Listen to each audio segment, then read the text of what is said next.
You ready to unlock this door? We are ready for the jury, Let the games begin. the proposed jury. Just whenever the jury comes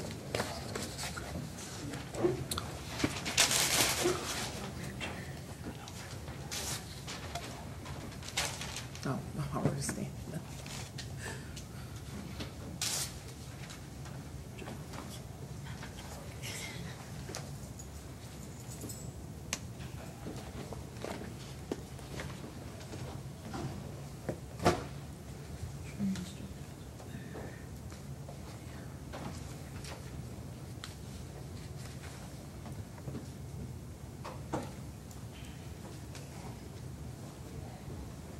All rise for the jury.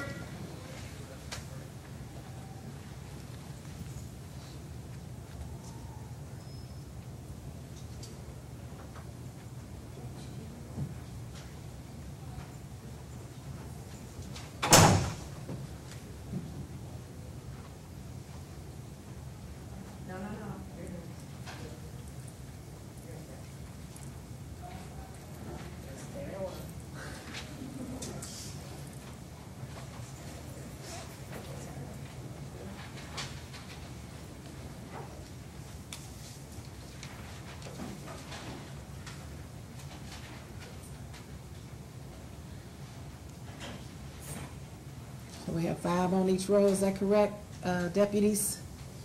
All right, thank you very much. Everyone may be seated.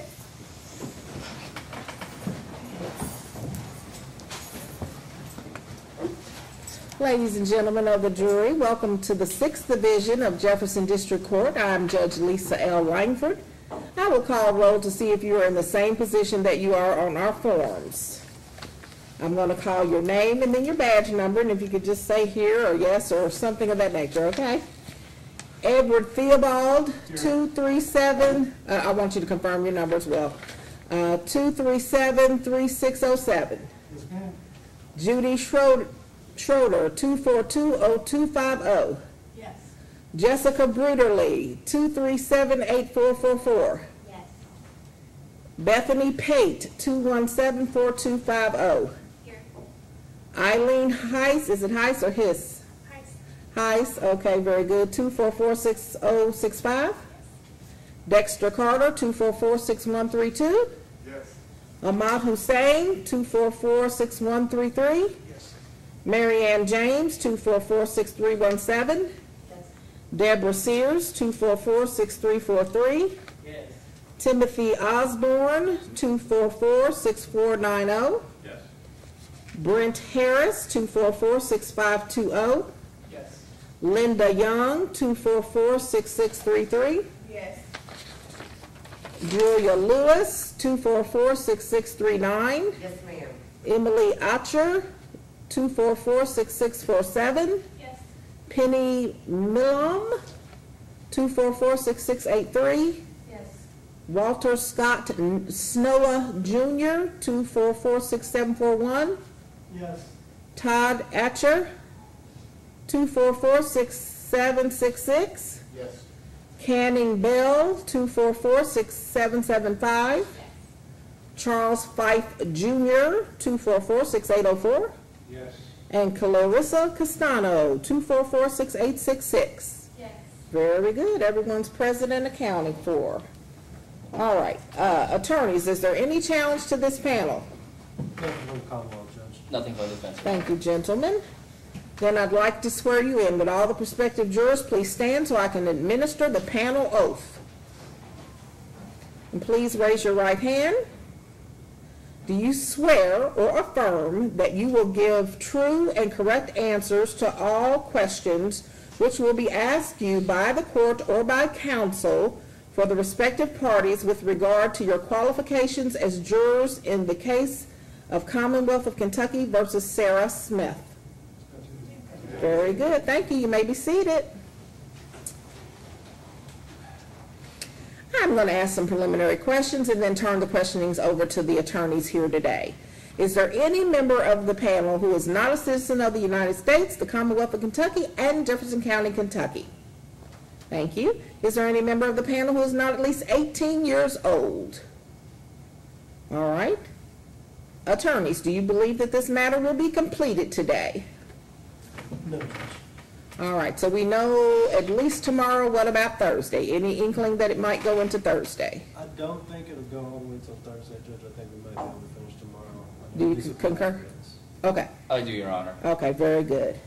Now, after hearing that, does any member of this panel have any medical reasons or any other reason why you cannot attend on a juror on this case if you are selected? The attorneys have just said that the matter may be or should be completed by tomorrow. So does that pose any problem from anyone in this panel? All right, very good, thank you.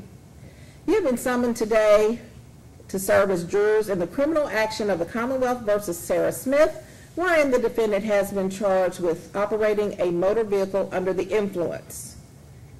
And the defendant has entered a plea of not guilty and has raised issues of fact to be determined by a jury. The voir dire questions that are about to be asked by me and the parties today are not intended to embarrass anyone. The defense and the prosecution are entitled to a fair and impartial jury.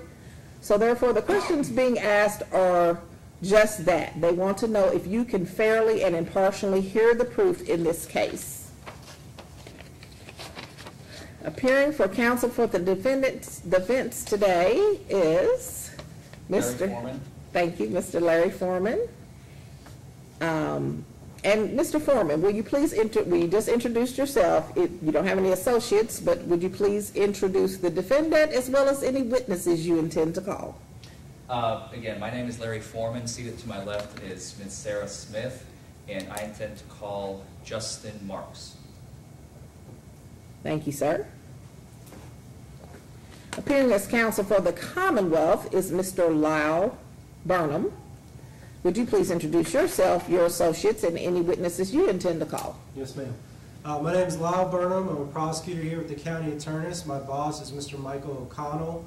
You may hear from some of these witnesses. This is not a guarantee that you're going to hear from all these witnesses, but these are some of the names of people we may call to testify.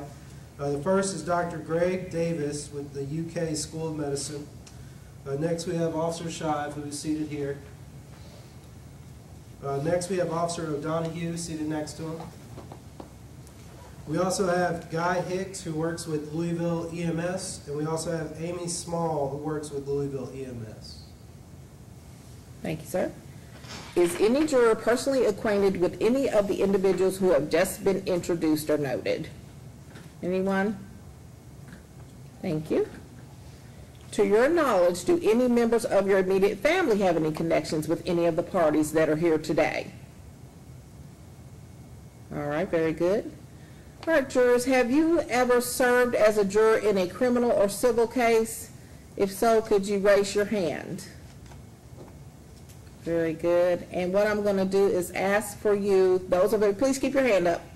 For those of you who raised your hand to the question of being a juror in a criminal civil case, I'm going to ask you to give your name, and we'll start at the front. Give your name and badge number. So, sir, here in the yellow shirt, may I have your name and badge number, please? Edward Theobald, 237-3607. Thank you, sir. Someone else raised their hand. Walter Snow, and my number is 244-6741. Thank you very much, sir. Have you or any of your immediate, now this is back to everyone again, have you or any member of your immediate family ever been a victim of a crime? If you've been a victim of a crime or your family, please raise your hand. Yes, ma'am. May we please have your name and badge number? Judy Schroeder, 242-0250. Thank you, ma'am. Next question to the entire panel. Do you or of your, I'm sorry? My daughter was molested, but that was like in Mississippi. Does that matter? Oh, yes, that matters. Yes, ma'am. Okay, could you say your name again? My name is Linda Young. My badge number is 244-6633. Thank you, and I apologize. I didn't see your hand. Oh, I wasn't up. Oh, okay. All right, thank you. Did we get everyone? It does matter wherever it happened, if you are a victim or family member. Okay, thank you. All right. Do you, of your own knowledge, know anything about the facts of this case? Anyone? Thank you. Has anyone talked to you about this case, or have you heard anything about this case? All right, very good, thank you. Can you think of any reason which will prevent you from giving both the defendant and the Commonwealth a fair and impartial verdict based solely upon the evidence and my instructions as to the law? If so, you need to raise your hand now, and if you need to come and speak privately, we can bring you up to the counter here, to the stand, and we can even put the white noise on if you do not want anyone else to hear. Does anyone have that concern? All right, very good. The court finds this jury qualified and now wants you to answer questions of the counsel, and we're going to start with the Commonwealth, Mr. Burnham. Thank you. Good afternoon, ladies and gentlemen. That was a little weak, and I know it's afternoon. It's 3 o'clock, almost time for closing of business, but good afternoon, ladies and gentlemen. Good afternoon. Thank you. As the judge said, this is jury selection, and I want to make sure everybody feels comfortable while we're here doing jury selection, okay? This is supposed to be a conversation. It's not the hot seat. You're not on a game show. You're not going to be given a third degree with a light over top of you telling us to profess all your dirty little secrets. That's not the point of jury selection. And this is a criminal case, as the judge says, and the defendant is charged with driving under the influence. And if everyone would agree with me, would everybody agree that each individual criminal case has its own set of facts and circumstances? Would everybody agree with me on that? Raise your hand if you agree. Okay. So that's kind of the point of jury selection, is we want to make sure we have the right individual jury for this individual case. And each case has its own facts and circumstances, so each jury that needs to be on a case is going to be different. While we're doing jury selection, I'm probably going to ask you questions. If you, as the judge said, if you want to answer, but you feel like you don't want to answer out in front of everybody, let's say I ask you what your favorite movie is, and you want to say it's Dirty Dancing, but you don't want everybody to know it's Dirty Dancing. I don't know why. It's a great movie with great cast and great music. But if for some reason you're self-conscious about the fact that you really love Dirty Dancing and nobody puts baby in the corner, you can let us know. We'll go up to the bench. The judge can turn on the white noise and you can tell us whatever you want to tell us up there. Okay? Also, while we do jury selection, I'm going to be taking notes. I don't want you to think that I'm writing down any information to pass along to your significant other or anybody like that. It's just simply to help me remember things. My wife says I have a terrible memory. Usually by the time it's dinner time, I can't remember what I had for breakfast. So if I'm writing something down, I don't want you to feel like, oh, did I get the wrong answer? Did I get the right answer? Just me taking notes, okay? While we're doing jury selection, you're going to hear me ask this question an awful lot, whether or not you can follow the law. And most people, when they hear me ask that the first time, they just assume, well, of course I can follow the law. I'm a law-abiding citizen. Why wouldn't I want to be able to follow the law? And not this case, but some states, some criminal cases, the punishment that may be available is capital punishment or the death penalty. And some people who obey the law every single day, they may say for a variety of reasons, whether it's religious, moral, personal beliefs, anything of that nature, they may say, I don't agree with the law of capital punishment. And if I were to find the person guilty, I feel like I wouldn't be able to follow the law and consider capital punishment. Okay? That's a perfectly acceptable answer. Nobody is going to get mad at you for what you say to us in here. Nobody's going to run and tell anybody what you say to us in here. But we just want to know, when we ask you about the law, can you follow the law? If for some reason you disagree with the law, you say, I'm going to have a real hard time following that particular law just because I don't agree with it, even though I abide by it every day in my personal life, I just don't agree with it, that's okay to let us know that. So if I ask you, follow the law, I don't want you to think, you say no, I'm going to go run and tell the police officer standing outside the courtroom. It's just letting us know whether or not you agree with the law and could you follow the law. Okay?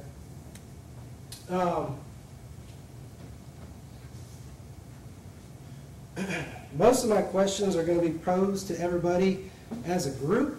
And usually the way I do this is I say, I'm going to ask a question. If you have anything to say, just raise your hand, whether it's yes, no, you want to explain something, whatever.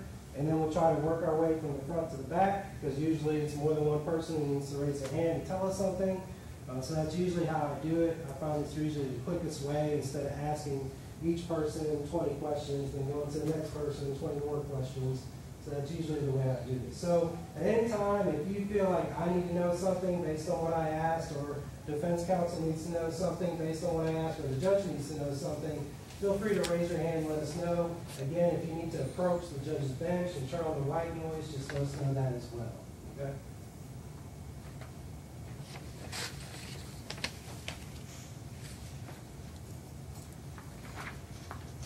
So, like I said, I have a really bad memory, and sometimes I'm better seeing faces than I am hearing names.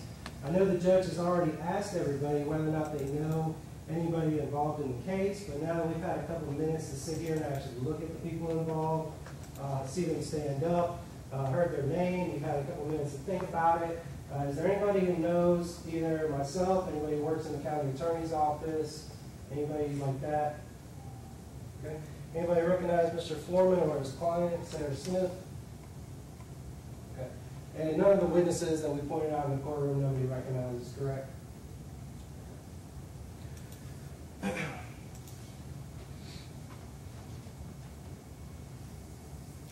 Now, as the judge stated, the defendant is charged with driving under the influence, okay? And the judge asked earlier whether or not anybody has been a victim of a crime before. I'm going to ask a little bit more direct question. Is there anyone in here who has ever been a victim of driving under the influence, or knows someone who has been a victim of driving under the influence? Okay. We're going to start here with Mr. Is it Mr. Carter? Okay. We're going to start with Mr. Carter, work our way around. But yes, sir, Mr. Carter, if you could elaborate a little bit more. My sister, she's recovering drug addict from driven under the influence in the time. And I've been drinking and driving several times myself. Okay. I appreciate you sharing that with us, sir. Does your sister live here in Louisville as well? Okay. Have you or your sister ever had to go to court for anything like that, driving under the influence, anything like that? Has your sister ever had to go to court? Yeah. Okay. Have you ever gone with her to court?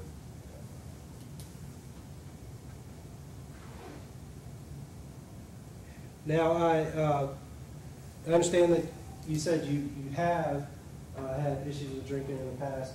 Do you live? Not issues with them. Okay. Just go out and have a few drinks. Gotcha. Okay. I misunderstood you. I appreciate you clarifying that. But again, you've never been charged with driving under the influence, anything like that. Okay.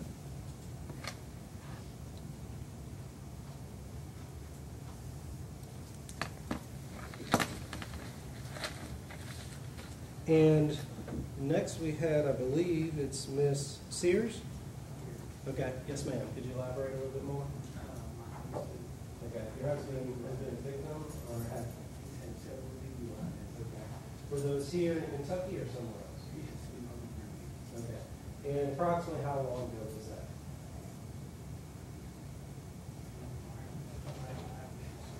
Okay. Did you ever go to court with your husband? Okay. Anything about that experience going to court with your husband that make you feel he could be fair and impartial to both sides of this case? Do you feel like your husband treated you fairly as far as the court system and everything like that?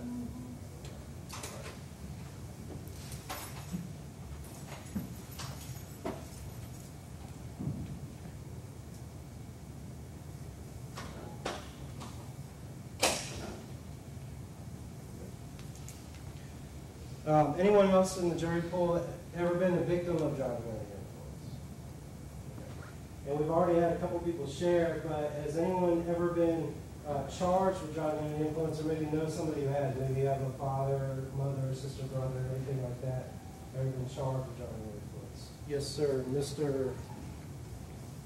Is it Theobald? Mm-hmm. Okay. About 18 years ago here. Okay. And who was it? Was it you or someone you know? Okay. And you have to go to court and everything, sir? Yes.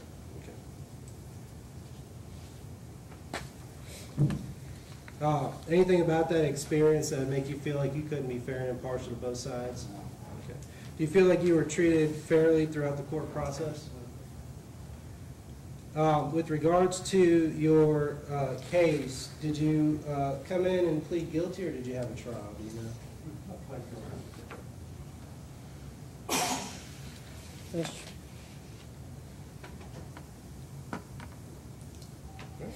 Anyone else? Yes, ma'am? Does father-in-law or sister-in-law count? Sure. Father-in-law, sister-in-law? Okay. Now, is it the same side of the family, father and sister, or different sides? Yes, same side. All right. Was that here in Kentucky, or? Yes. And approximately how long ago was that? One was this year, just a few months ago, and then the other one was probably a few years back. All right. And which one was which, the father or the sister-in-law? I guess which one was the more recent one? Was it the Oh, the father-in-law? more recent one, my sister-in-law. Okay. And the father-in-law was the one that happened a while ago? Yes, Okay. yes. And you said it was here in Kentucky? Yes. Yeah, actually in Louisville or somewhere else? Yes. Okay. And your father-in-law's case that you said that happened a while ago, did you go to court for that?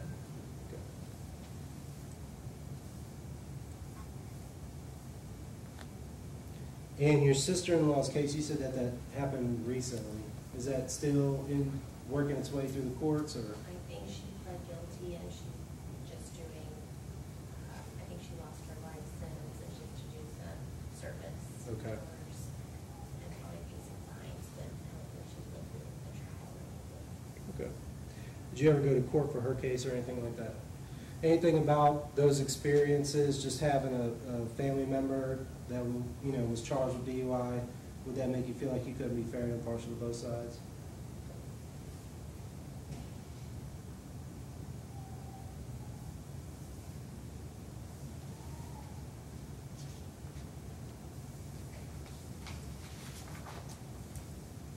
All right. In this case, you're going to hear testimony from some members of law enforcement that may or may not be in uniform. Anything about the fact that you're going to hear testimony from people who work in law enforcement that would make anybody feel like they couldn't be fair and impartial to both sides?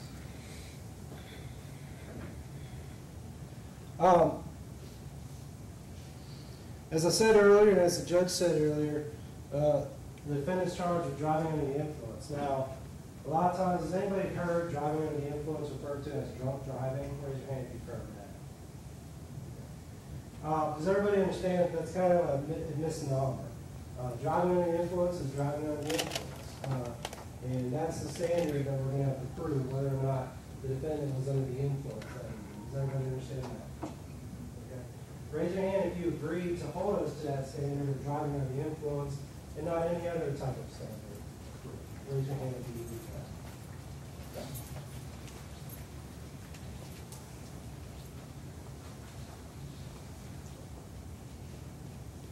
Has anyone ever seen someone who's under the influence of alcohol?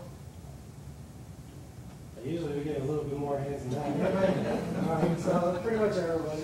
Okay, so what are some of the things you notice about that person when you notice they were under the influence of alcohol? You can just say it out loud. You don't have to say it. Slower speech. More talkative. Can't walk a straight line. You said blurry? Blurry. Okay, blurry vision. Okay. Anything else? Okay. Do you all think your opinion about that person being under the influence, do you think is fair based on what you observed? Okay. Raise your hand if you think that some of those things we talked about, slurred speech, can't walk a straight line, things of that nature, those are some of the things you think law enforcement should also look for. Raise your hand if you agree with that.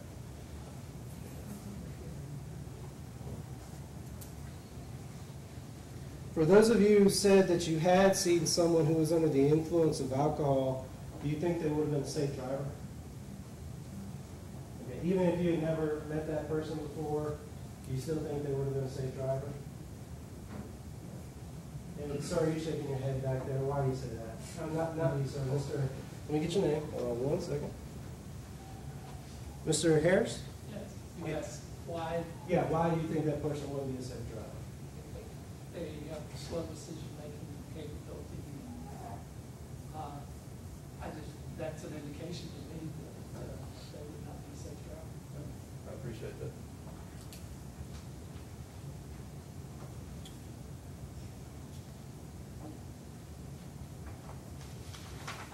Has anyone, and we've kind of covered this before, but this time, has anyone ever been to the courthouse before for anything other than a traffic ticket, whether that is you were charged with something other than a traffic ticket, your friend was charged with something other than a traffic ticket, and you came for moral support, whether or not you've been a witness in a trial before, whether or not you've been a victim in a criminal case before, anything like that. Has anybody ever been to the courthouse before?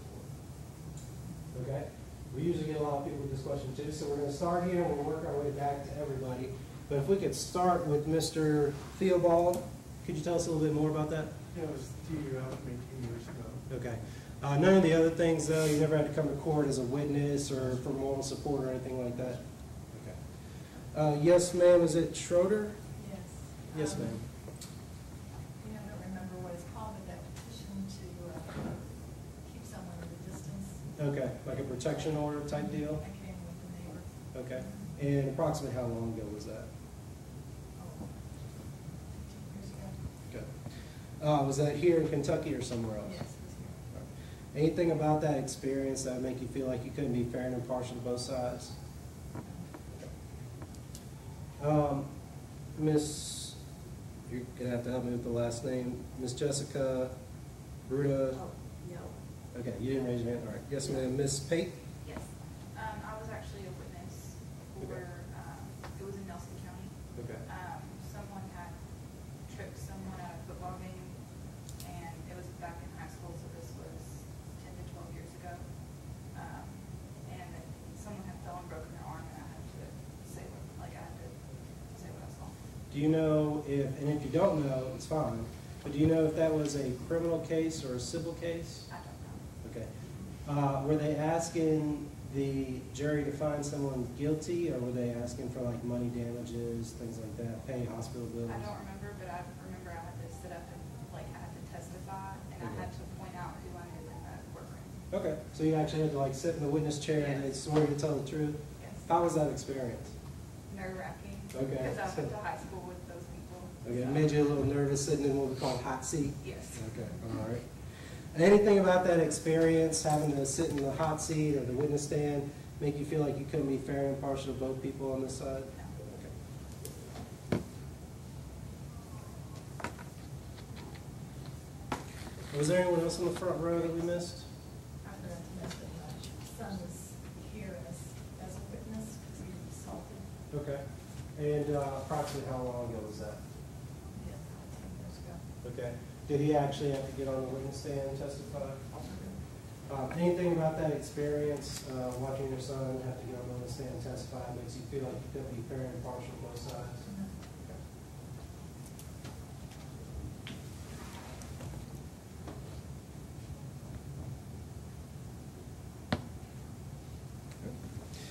Anyone on the second row ever been in court before for anything? All right. Yes, ma'am. Is it Miss James? Okay. Yes, ma'am. It was over 30 years ago. I was married, and then less than, more than 10 years ago, a situation that maybe did some damage to my friend daughter at the court board. Okay. Do you know when the lady did damage to your yard, was that a criminal deal or was that more of a civil? Okay. Okay. Anything about that experience going to court because someone damaged your property makes you feel like you couldn't be fair and impartial to both sides? No. And you also said you were a juror before? Yeah, it was over 30 years ago. Okay. Do you recall what kind of case it was you were on juror for? It was civil, and it was a car accident, I think. Okay. And did you actually have to sit in the jury box and go deliberate? And were you able to return a verdict in that case? No, I ended up being the 13th member, so. The alternate, okay. All right. And, we'll go ahead and talk about that now. What Ms. James is talking about is she was what we call the alternate juror. So more than likely in this case, and I said more than likely because I don't think we talked to the judge about this, but I would anticipate since this is going to go more than one day, the judge is going to place 7 people in this box. One of them is going to be what we call the alternate juror. And the alternate juror is kind of like a backup quarterback. You practice all the time, you put on the pads, you do all the drills, But when it comes to game time, unless the quarterback gets knocked out or something, you're not going to play. So that's what an alternate juror is. You're going to hear all the evidence in this case. You're going to go through jury selection just like everybody else. And when you get ready to send the jury back, the judge is going to thank you for one of your service and let you go home. You're not going to get to deliberate. So is there anyone here who feels like they wouldn't be able to be that alternate juror to listen to all the evidence and get upset if the judge tells you, well, you've been here for 2 days, but you don't get to go deliberate, you got to go home. Anybody feel like they wouldn't be able to do that? Yes, ma'am. I remember then, I was going to be called in if they couldn't come to a decision, like I would be the deciding factor. You're saying that alternate would be acceptable? Right. The alternate gets excused from the jury before you guys start deliberating. So once you hear all the evidence. If they come to like 3 and 3, wouldn't that alternate go in and make that deciding factor? No, ma'am. If that happens, the judge will explain the law about what happens at that point. But that's not how we do it here. In a criminal case, the alternate juror doesn't even get to go back in that room and deliberate or tell everybody what they think happened. So, like I said, you get to sit here and hear all the evidence, but you get excused at the end and you don't get to deliberate. So, anybody feel like they couldn't do that? All right. Anybody else on the second row? We were talking about, ever been to the courthouse before? I know I saw. Yeah, it's a civil case that was non-compete kind of thing. Okay. Anything about, were you party to that Witness, civil case? yeah. Okay. Anything about that that makes you feel like you couldn't be fair and impartial? And Ms. Sears, did you raise your hand? Okay, yes, ma'am. I have been in court for a family member who was a suspect Okay. in a murder case. Okay. Was that here in Louisville? And approximately how long ago was that? 15 years. Okay. And when you say you're here, were you just like here for moral support, or were you witness? No. Okay. Anything about that experience makes you feel like you're going to be fair and impartial to both sides?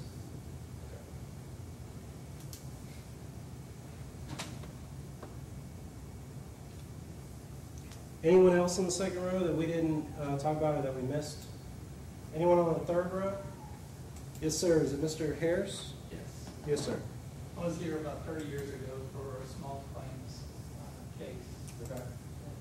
Settled before actual court, but I was in the courthouse. Okay. Anything about that experience makes you feel like you couldn't be fair and impartial to both sides? No, sir. Okay. Anyone else on the third row? Yes, ma'am. 1989, I was chosen to be the foreman to take away the privileges of a 25-year-old girl because her mentality was like 7. So we had to all make a decision that she could not ever vote or drive, and that was here. Okay. And you said you were the foreman or forewoman, so you actually went back and deliberated? Okay. Anything about that experience makes you feel like you couldn't be fair and impartial to both sides?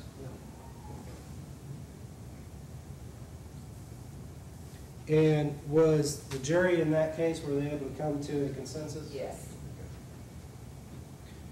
Anyone else on that row? All right. Anyone else on the back row? Ever been to court before? Yes, sir. Mr. Is it Snowa? Yes. Yes, sir. Well, in 1986, I think it's in that time, but I was in Virginia in the county of Southampton, and I was on a jury. It was a criminal case dealing with stolen goods, if I remember correctly. All right. And like I said, my memory is pretty bad, so that case happened when I was born, so I'm surprised you remember that much detail about it, but that's amazing. Anything about that experience makes you feel like you couldn't be fair and impartial to both sides in this case, sir? No. Okay. And then there was one recently here in this city where a person, he's not kin to us, but he was living with us for about a year and a half. And he was seeking paternity rights for his daughter, for him to meet and to visit with his daughter. Okay. And I went there along with several other witnesses as both support but also to witness to his character. Mm-hmm. But before we even started the trial, the other side capitulated and it was over. Okay. Anything about that experience makes you feel like you couldn't be fair and impartial to both sides? No. Anyone else in the back row? Yes, sir. Is it Mr. Fife? Okay. Anything about having to go pay a speeding ticket makes you feel like you couldn't be fair and impartial to both sides?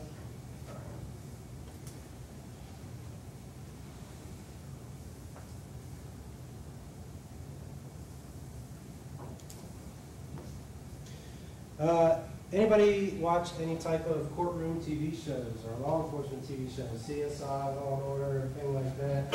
We usually get a lot of hands on this one too. What are some of your favorite shows? Very Mason. Perry Mason. Perry Mason. Anybody else? Anybody like CSI or anything like that? Okay. Does everybody agree that those shows are TV shows? And they're dramatic, they're made to be for TV, everything's a little bit cranked up to 11 in the courtroom. Does everybody agree with that? Yes. All right, does everybody agree that they're not going to hold myself or Mr. Forman to the standard of Perry Mason if we don't have a gotcha moment or cross-examination, or we're not yelling at a witness or throwing something across the courtroom, that you'll still be able to listen to the evidence fairly in this case? Does everybody agree with that? Okay. Now, I mentioned CSI. I mean, CSI, it's pretty interesting the stuff they can do on a TV show. I think one episode I saw them get a fingerprint off running water. I mean, it's just ridiculous what they can do. And in this case, you're not going to hear that stuff. We're not going to be able to pull fingerprints off running water. But you are going to hear testimony from what we call an expert witness. Now, an expert witness is just a witness that's allowed to testify about their opinion because they have a lot of training, education, experience, and scientific area. That's the only thing an expert witness is. So you are going to hear testimony about an expert witness in this case. All right. Anybody, just the fact that there's going to be an expert witness, they're going to testify about something that's scientific, make you feel like you couldn't listen to the evidence and be fair and impartial to both sides? Anybody feel like that?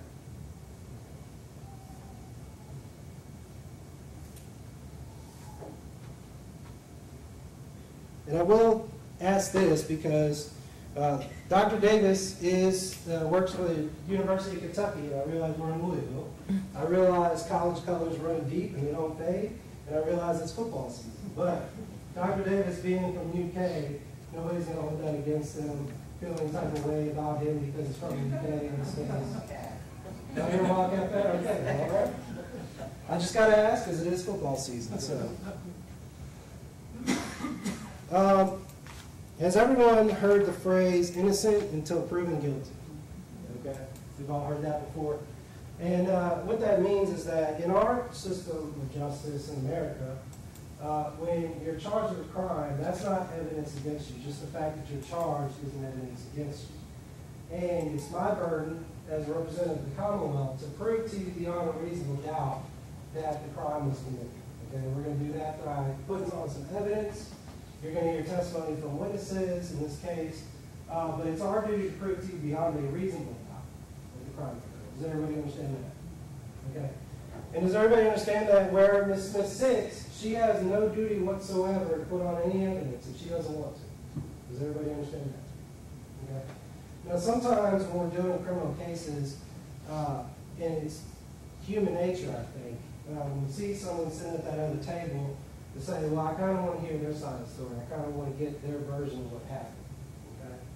Okay? Again, she has the right not to put on any evidence if she doesn't want to. Does everybody understand that? And if she doesn't get up and tell her side of the story or tell her version of what happened, that's not evidence against her. Does everybody understand that?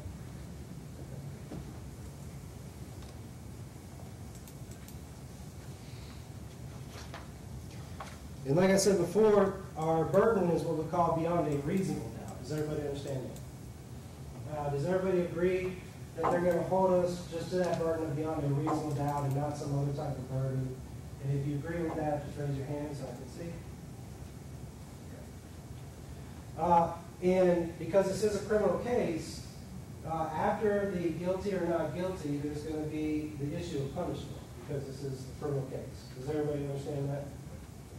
Okay. Is there anyone who feels that they would be uncomfortable returning a verdict of guilty knowing that there's going to be a punishment, not knowing what that punishment necessarily is going to be, but just knowing the fact that there's going to be some form of punishment issued if you enter a guilty verdict? Would anybody feel uncomfortable about that?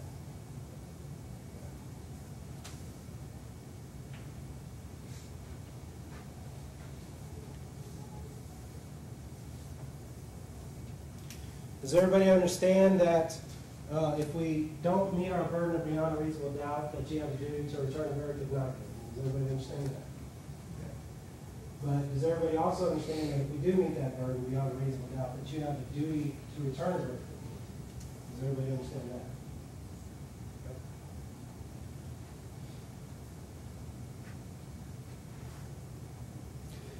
Does anybody have any moral, religious, or personal reasons why they feel like they couldn't sit on a jury? I know there are some people whose religious beliefs dictate that they can't sit in judgment of another person.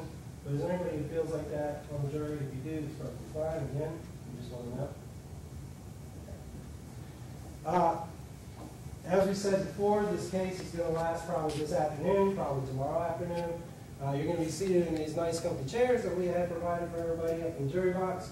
They do have a little bit of cushion, so they're not as hard as those pews that you're sitting on. But is there anybody who has any type of physical limitation or disability that would make you feel like you couldn't sit, listen to the evidence, observe the evidence, knowing if you do have like back problems or something like that, you just let the judge know you need a break, to stand up, or go use the restroom, you can do that. Does everybody understand that? Anybody have any type of physical limitation or anything that would prohibit them from serving as a juror?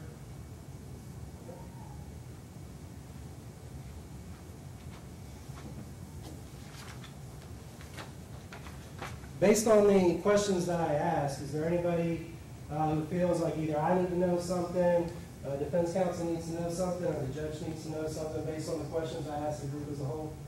Just remembering some things. Sure. Well, they weren't top of mind. So, okay, sure. So your question about being a victim of a crime, Mm-hmm. this was like 15 years ago. My husband was loved. Okay. Was that here in Kentucky, ma'am? No, it was overseas. Okay. And do you know the person that mugged him? Do you know if they ever caught him or anything like that? Okay. So did your husband ever have to go to court or anything over there?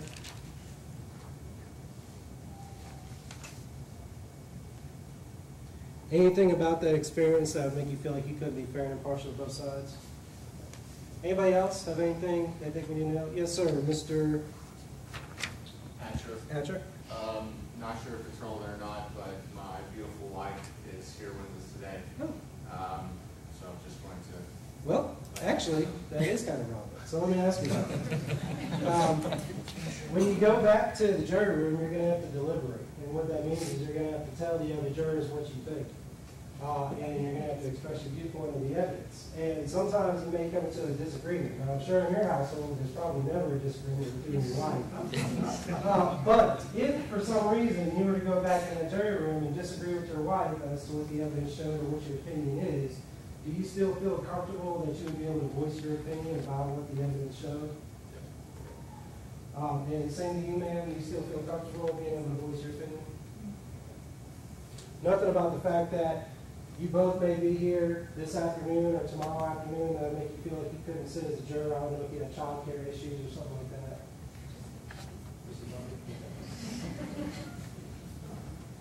Well, puppies do need to be let out. So, I mean, like I said, I'm not sure what time we're going to go to this afternoon, but again, if you need to go home and let the puppy out, just let the judge know. We'll try to accommodate, okay? Anybody else married to anybody else in jury pool we don't know about yet? Anything else anybody thinks we need to know based on the questions we've asked or anything we've talked about? Just one other one about the being under the influence. Yes, ma'am. My sister was never charged, but did lose a job under suspicion. Okay. Was that It was maybe close to 10 years ago. And again, Less than okay. Anything about that that make you feel like you couldn't be fair and impartial?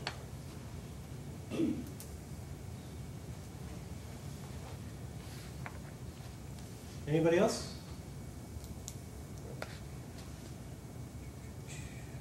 Judge, I don't think I have any more questions. Thank you, Mr. Burnham. Would you all please now answer the questions from Mr. Forman? Thank you, Your Honor. You're welcome, sir. May it please the court, counsel. Once again, my name is Larry Forman. How y'all doing today? Good. Okay, so you're all alive today. It looks like Mr. Burnham has woken you up for me, so I appreciate that. So, I'm sorry my name is not Perry Mason. I don't know if I'm going to be able to pull any of his magic tricks, but we are here to get to the truth. That is our job here today, okay? Putting all those TV shows aside, this is reality, okay? We're dealing with the life of Ms. Smith, who is seated to my left. And your job is very serious, and we are really, really hoping that this will go smoothly, and hopefully will be done by tomorrow afternoon. And Mr. Burnham has already alluded to this, but I want to go into a little bit more in depth. Does anybody want to tell me what my job is? You can go ahead and guess.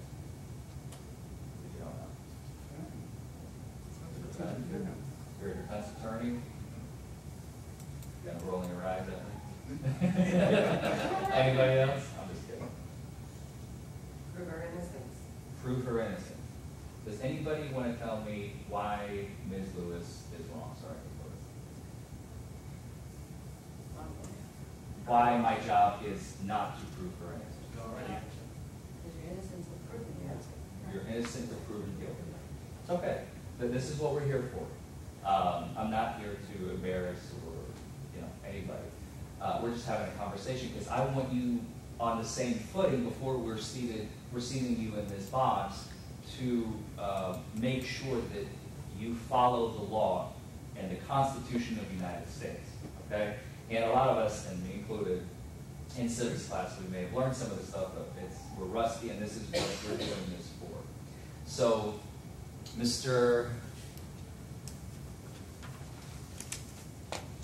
take this with me. Mr. Osborne, you said, I have no job because she is innocent already as she's seated there. So what am I doing here? Why don't I just leave? Any guesses? Help prove it, I guess. My job is to make sure that the truth comes to light and any additional facts that the Commonwealth may wish to ignore or may not think is relevant or may try to hide. That's what I'm here for. I'm the gap filler.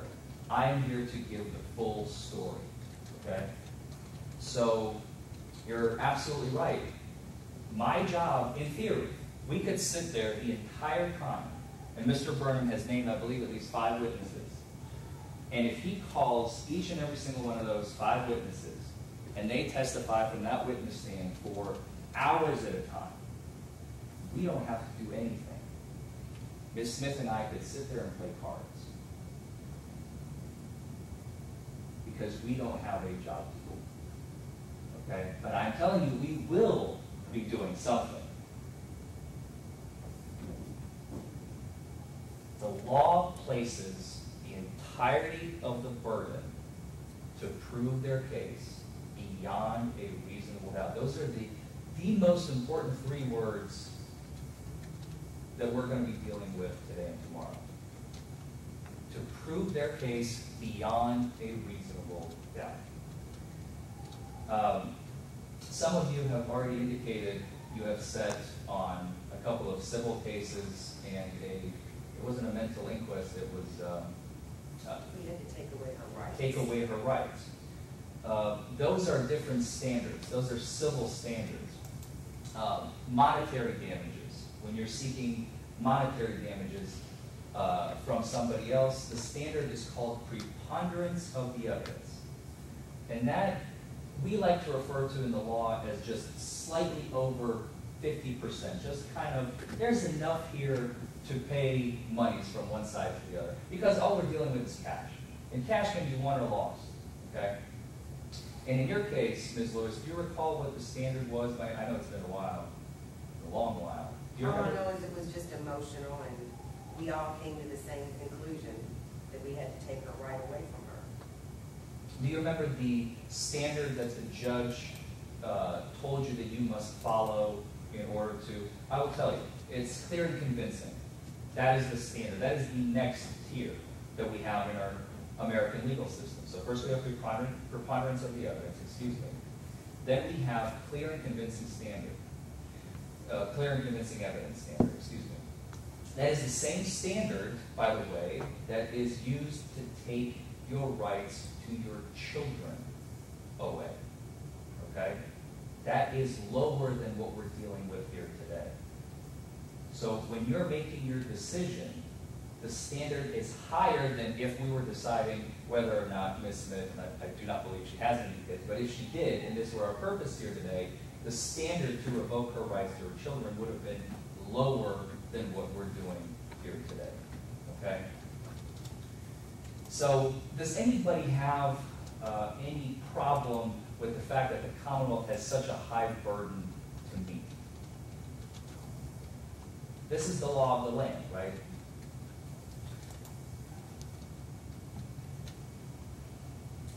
So essentially, if there is at least one reasonable doubt in your minds by the time that this case is over, just one, and I think there are going to be many, but all you need is one, and if there's one, what must be your verdict?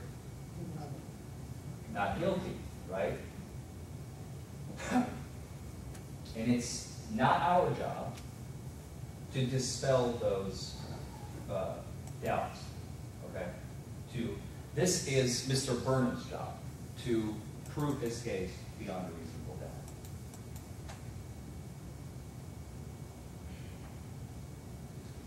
I like to refer to the building that we're in. This kind of sets the tone for the next few days in all of my trials.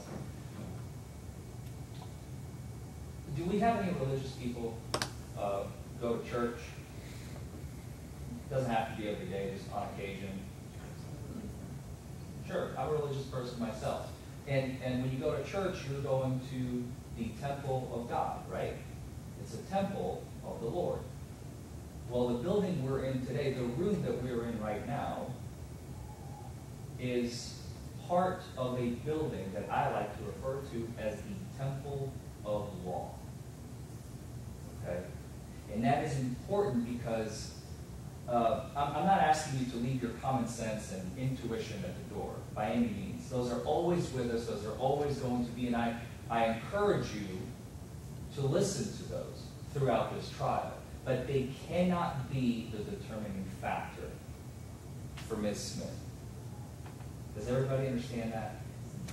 It has to be based on the facts and within the confines of these four walls within the temple of law. It must be done in accordance with the jury instructions that you're going to receive from the lovely Judge Langford. So,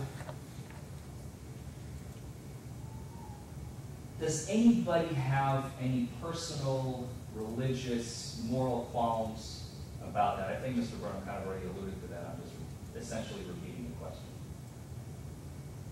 Now that you understand how important it is. Have you all heard of, do you all know what exoneration is? People getting exonerated. Mr. Oswald.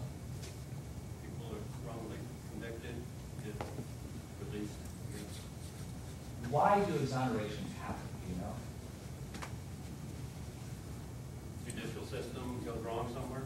Judicial system goes wrong somewhere. The jury didn't follow the letter of the law. And years down the road, they have to go back, and sometimes people serve lengthy sentences as a result of that, right? So that's exactly what we are here to prevent from that happening in the future. Your Honor, may we approach? Yes.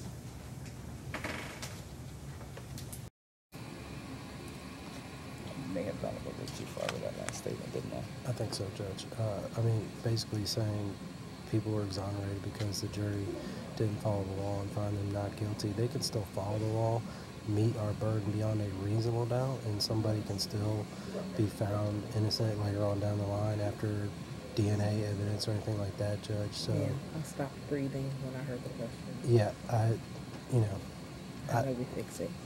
Well, you kind of came up and said you think you went too far, so how are you going to fix it? With just the last statement that some people, I think the issue of exoneration should be brought up. I don't think there's an issue with the fact that everybody is aware of the fact. I think it goes without saying that exonerations happen. Dude, but I guess my problem is we're in a situation now where the standard is beyond a reasonable doubt, and that doesn't mean all doubt. Right. But we're I not. never said we're all not. doubt. I know. But what I'm saying is, Sorry.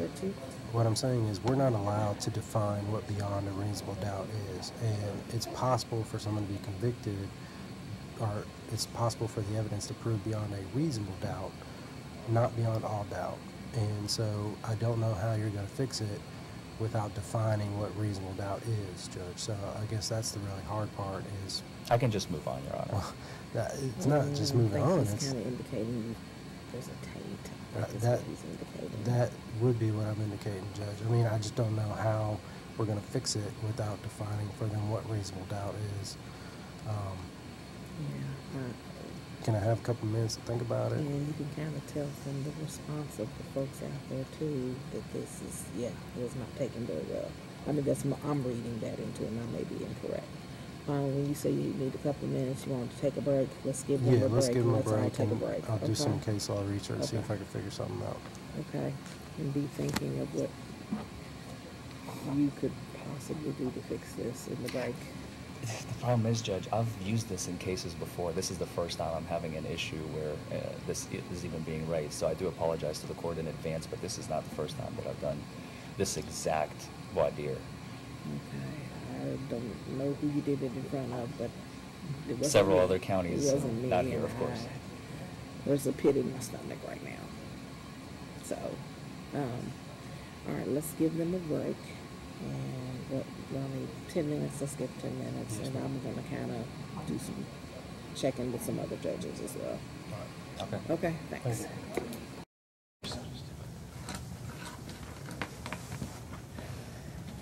Thank you all for your patience. Okay, at this time, I am going to ask the deputy to give you all a break.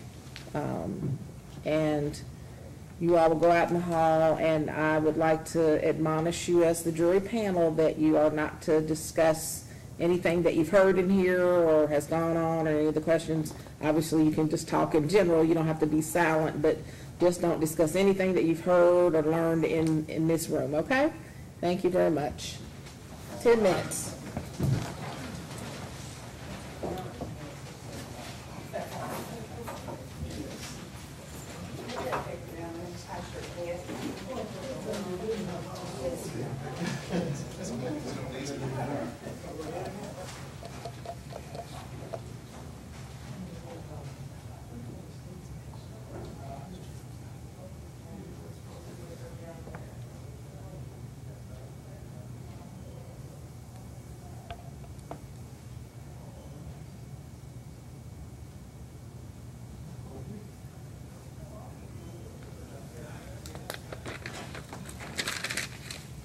Is everybody cleared? I can't see past the pole. Okay, I think I see the door closing. All right, 10-minute break. I'm going to go off the record. 10-minute break. Anybody who needs to do anything, this will be the time to do it. Thank you. Thank you, Judge.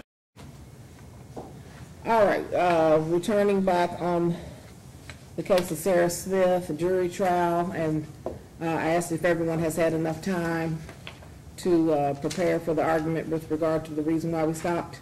Mr. Burnham, you started. Well, Judge, what I was saying is that during the break, I had some time to do some research on some case law. I was hoping to find a case that would tell me what to do in a situation like this. Unfortunately, the only thing I can find is cases that say it's improper to do certain things.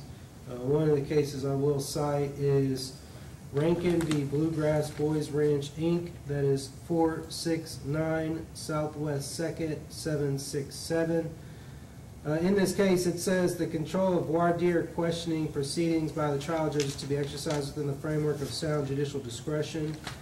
Mind conditioning or brainwashing of the panel should not be permitted. Judge, and I feel like that's partly what we're dealing with here today. The question that was asked before the break, and I gave wide latitude when Mr. Forman was talking about church and God and the church of law, which I think would probably be objectionable based on the separation of church and state. I gave Mr. Forman wide latitude when he was talking about the standard that we have to be held to. He was talking about different legal standards, and the question, as far as I've always heard, is that you can ask, can you hold us to the standard of beyond a reasonable doubt and not any other standard, but to talk about the different standards, Judge. I gave him wide latitude there, but I think when he went a step too far is when he said that, have you heard of what exoneration is? Do you know what that is? That's when people are found out to be innocent of a crime when the jury didn't follow the law, Judge. And I think that's where we step into the territory of brainwashing, Judge, or trying to alter the mind of the jury to say, if you don't follow the law, then my client's going to be found guilty, and they could be exonerated later on, Judge. Which again is not the law. The law is beyond a reasonable doubt. That doesn't mean that we have to know for a fact 100% that the defendant committed the crime, just that there's evidence beyond a reasonable doubt, Judge. That's the whole reason why we have offered pleas, so people can say, well, I didn't do it, but there's definitely enough evidence to prove beyond a reasonable doubt that I did, so I'm going to take a plea instead, Judge. I would also cite to you Mercer V Commonwealth, that is 330 Southwest 2nd 734. And what Mercer v. Commonwealth talked about, Judge, talked about how it was improper for a prosecutor to phrase a question in such a manner as to make it appear the law required the jury to impose a life sentence. And again, I think that's similar to what we have here, even though obviously Mr. Forman is not the prosecutor in this case. He basically asked a question and phrased it in such a way that said, if you're going to follow the law, then you have to find my person not guilty, otherwise they're going to be exonerated later on, because that's what happens when people are exonerated, is they're found out to not have committed the crime because the jury didn't follow the law, Judge. So as far as what do we do next? Your Honor, may I respond first? Wait a minute. Let him conclude, because he hasn't really made a motion or anything. Okay. So we don't exactly know what. Okay, Judge, with regards to what we do next, I don't know if an admonishment is going to fix the taint that is there, Judge. I mean, we have the jury now thinking, based on Mr. Forman's questioning, that if they follow the law, then, if they don't follow the law and they find this person guilty, that they're going to be exonerated later on, Judge. Or if for some reason, if they find the person guilty, they're not following the law based on Mr. Forman's question. I would argue too, based on the way he phrased his question, and again, I'm not saying there's any ill intent, I just think it might have been misspoken or misphrased, but if I was a juror, I'd be sitting back there and I would be thinking to myself, well, this attorney, this guy who's gone to law school and he's passed the bar because he's allowed to practice law, he's telling me if I don't follow the law, then that person's going to be convicted and they're going to be exonerated. Or in order for me to follow the law, I have to say that they're not guilty, because otherwise, if I say they're guilty, then I didn't follow the law according to what this lawyer is telling me, Judge. And I guess that's the big problem here. I don't think an admonishment is going to fix the taint. I don't know what admonishment you could give. I don't know if you have any ideas, Judge, that you could float by us and I could let you know whether or not we'd be comfortable with that. But short of defining what reasonable doubt is to the jury, which we're not allowed to do, I don't know what else we're supposed to do, Judge. The problem is the Commonwealth is prepared to go to trial today. We have an expert witness who is cleared for today. So that's the situation the Commonwealth is now in, is do we say that there's an improper taint and get a new jury, knowing that we're going to have to reschedule our witnesses, even though they're all here ready to go today, Judge?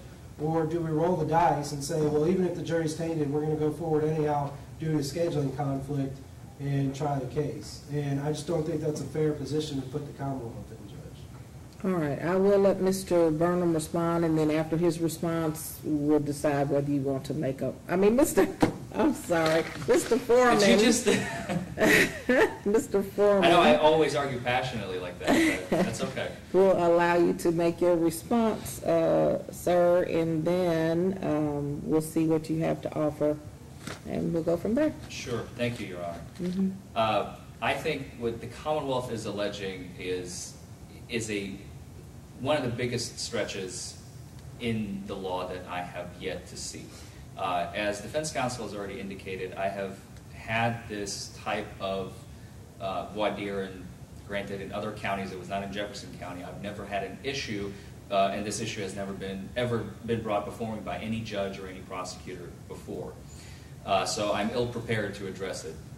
Unfortunately, I did also try and find some case law, and I believe there is a case. I cannot give you a particular site. I think, first of all, the sites that the Commonwealth mentions have absolutely no discussion about what defense counsel has done in this case. This mentioning of mind conditioning or brainwashing of the jury, this is an educational process, Your Honor.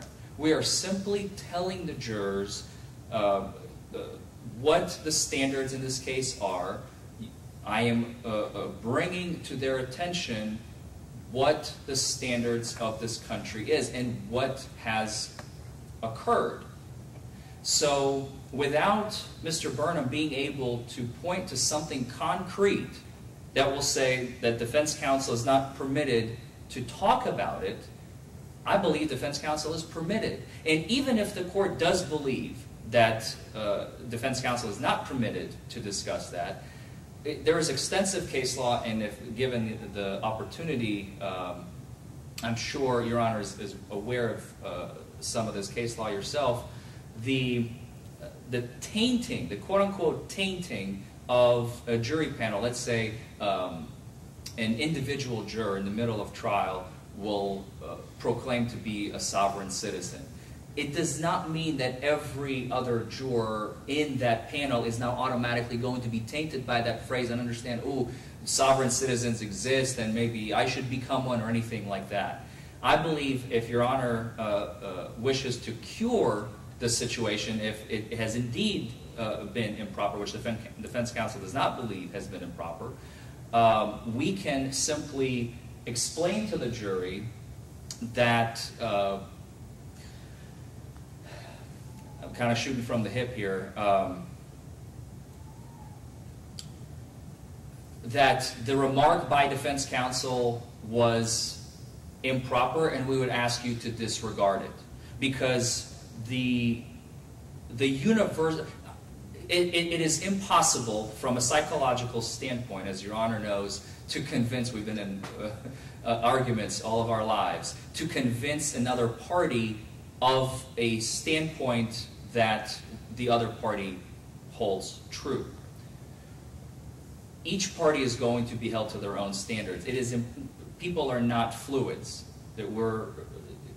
Human minds do not operate in such a fashion. So I believe any curative instruction that will come from the court will be taken by the jurors very seriously so that we can continue this trial.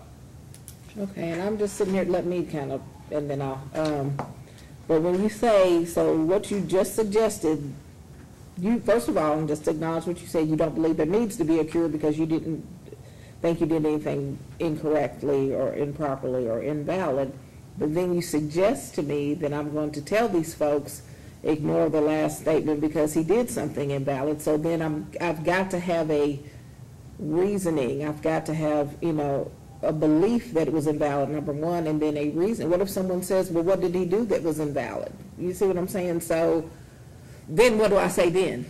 Okay, and then if I say, well, I believe he went too far in defining what beyond a reasonable doubt is, even though he didn't say, quote unquote, jurors, I'm getting ready to define for you what it is, but in essence, that's what you were doing. So I don't think that is a cure, and I will just remind you that when you walked up here, you did say, I think I went a little too far. So with my final statement, Your Honor, just for the record, I said I went a little too far by, I believe I said something along the lines of, if we roll back the tape, I was just referring to my last statement. What do you recall what your statement was? And I don't, I've never rolled back the tape. Judge, if I may, be heard briefly. Yes. I don't have, like I said, I gave him wide latitude when he was talking about the evidentiary standard that we have to be held to, because I understand it's beyond a reasonable doubt. And I talked about it's beyond a reasonable doubt. Do you agree not to hold us to any other standard? Even though I didn't talk about preponderance of the evidence or anything like that, I asked them, can you hold us to the standard beyond a reasonable doubt? Which, Judge, there is case law that I could cite to you that says that that question is proper. It's for a prosecutor to say, can you hold us to the standard beyond a reasonable doubt and not any other standard? Because it does not define what the other standards are. Right. I gave him wide latitude when he was talking about preponderance of the evidence, and now that's the standard in a civil case and everything like that. But Judge, the question I have an issue with is the part that came after that, where he talked about exoneration. Right. And he said, people are exonerated because the jury did not follow the law and they were convicted. And I think that would be the part that I would say would be mind altering or brainwashing, because in a sense he's telling the jury, and it's not like he just told one juror, he told the whole jury as a panel that if you don't follow the law, you're going to convict my person and she's going to be exonerated, because that's what happens in an exoneration. The jury did not follow the law and that person was convicted. And I guess my issue with why this becomes an issue of defining reasonable doubt is because in order to cure that, we would have to explain to the jury that the standard is beyond a reasonable doubt, not beyond all doubt. And if the law allowed us to do that, I'd be fine, give them an admonishment, and say that with regards to the defendant's last statement, the standard in this case, as in all criminal cases, beyond a reasonable doubt. That's not all beyond all doubt. It is, in North Carolina, we had a pattern in jury instruction that basically defined what reasonable doubt is based on case law, but we're not allowed to do that here, Judge. And so that's the big issue we're running into, is how do we cure it without defining it? And, that's where I'm lost, Judge. And as you said, I agree. And when I consulted with my senior, said, how can we fix it? And I can't give a definition. So the only cure I can think of is to undefine it, which we can't do, because like he said, the only way to undefine it is to define it. And I know undefined is not a word, but you understand what I'm saying, to reverse out what was said. And that's the same exact thing I wrote down when I had a concern was, the mentioning that the exoneration was caused by a jury who did not follow the law. And that just immediately, caught my attention and concerned me. So in light of that, does Commonwealth have a motion? Judge, would it be possible for me to consult my witnesses before I make a motion? Yes. All right. Let me go off the record. On the record. Judge, after thinking about it, I am going to be asking for mistrial at this point. Okay. And I will let you respond. Again, Your Honor, I will strenuously object. I do not think that defense counsel has done anything improper. We were within the confines of the law. The Commonwealth has not cited a single case that directly or even reasonably infers that defense counsel has done anything improper. Defense counsel is ready for trial. We're ready to go. We would like for it to continue. Again, a curative instruction of some sort, I think, is merited. If the court believes it's merited here, then it can issue the curative instruction. I don't believe the jury should be dismissed. Thank you, Mr. Forman. We've had an extensive back and forth on this, and I really cannot think of any curative instruction that I can give, as I mentioned, without defining beyond a reasonable doubt, which I cannot do by law. I do believe that defense counsel went too far when you got into the exoneration discussion and the statements following that. I think they did go towards defining beyond a reasonable doubt. So in light of that, the court does find sufficient and manifest necessity exists due to the fact that defense counsel defined beyond a reasonable doubt during voir dire, and that tainted the jury, and that bell cannot be unrung. Therefore, the court will grant Commonwealth's motion for mistrial.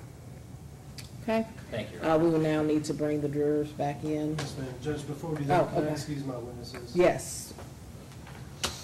You all are all excused from subpoena. Thank you. Yes, we need the jury pulled back in, please. Thank you.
that everyone? Thank you very much. If we have everyone, everyone may be seated. Oh, we do not? Uh-oh.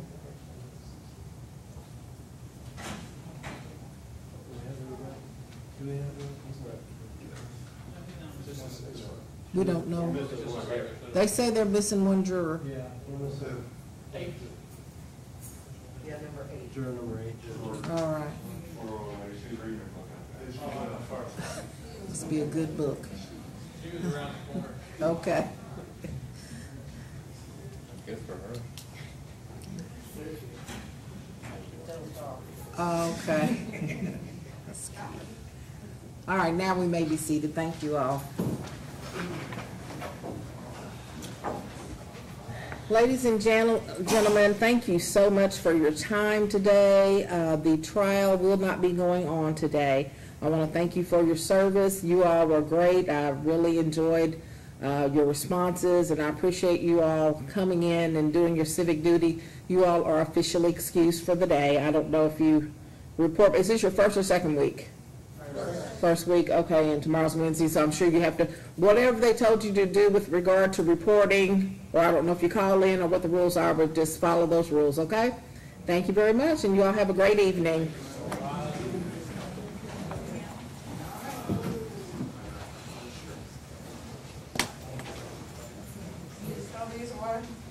I don't know. I would do, I'm not even knowing what that pink sheet is. Just hang on to it, please.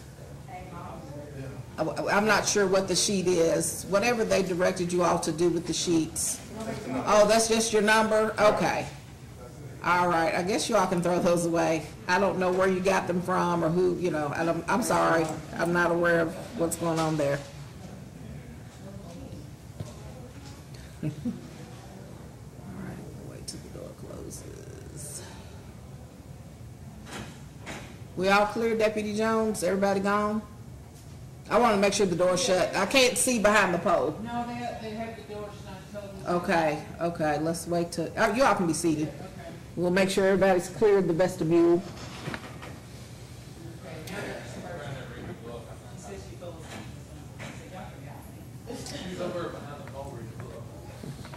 Okay, so in light of the finding of the mistrial, we now have the issue of setting a new date. That's correct, Judge. As you know, we did have an expert witness who's supposed to testify. I would prefer to just roll to tomorrow, get a new jury, and try again, but unfortunately, he's supposed to be in another county tomorrow. We were planning on getting him done today. I can email him and check his availability, find out another trial date, but I guess the best thing to do would set this for another pre-trial conference, unfortunately, and have to get a new trial date. And would you concur, Mr. Forman? I'm sorry, I've messed No, up that's 25 okay, times. I understand your frustration, and I'm frustrated as well.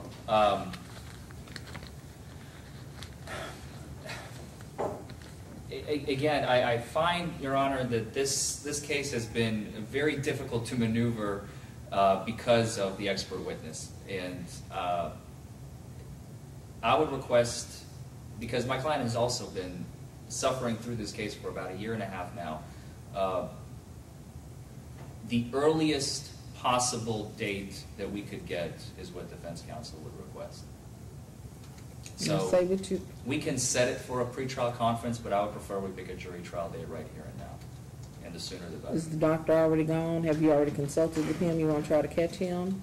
He is gone. I have his cell phone number. I can try to text him and find out a date that works for him. Okay, I'm willing to wait here, but I do definitely agree with both parties that we don't need to, number one, go without the doctor, and number two, we now have the jury pool folks are going to go back in there. We don't know what they're going to say or what not say, so I don't think we want to pull from that same pool again. Would everybody agree on that? Are they a 2-week pool, Your Honor? They just said they were the first week, so they'll be back tomorrow. So it'd be too much maneuvering to try to find a different set of folks and make sure they didn't talk to each other. And understood. Okay, all right, very good. So we're going to go off the record and allow you to call the doctor and get calendaring together. Okay. Yes, and then, of course, you're all going to need my calendar. You're going to try to do it this year? Yes, Your Honor. All right, so I'll hand that out as well. Thank you all. I'm going to go ahead and go off the record. Thank you, Judge. Mm-hmm.